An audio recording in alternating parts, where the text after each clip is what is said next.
বিষয়ে পুলিশের তাদের যে ভূমিকা, তারা মনোবল হারিয়েছে, যেহেতু তাদের উপরে অনেক অভিযোগ যে অভ্যুত্থানের সময় যে ভূমিকা তারা পালন করেছে সেই জন্য মানুষ তাদের উপরে ক্ষুব্ধ। কাজে তাদের ভূমিকা, তাদের মনোবল বৃদ্ধি,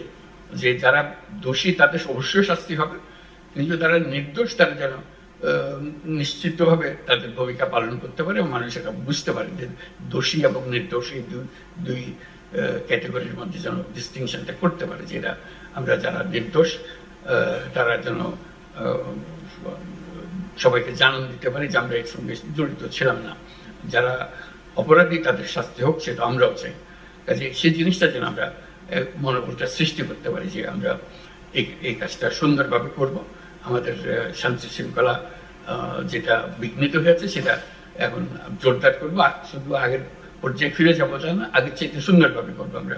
এটা আমরা যাতে নিশ্চিত করতে পারি।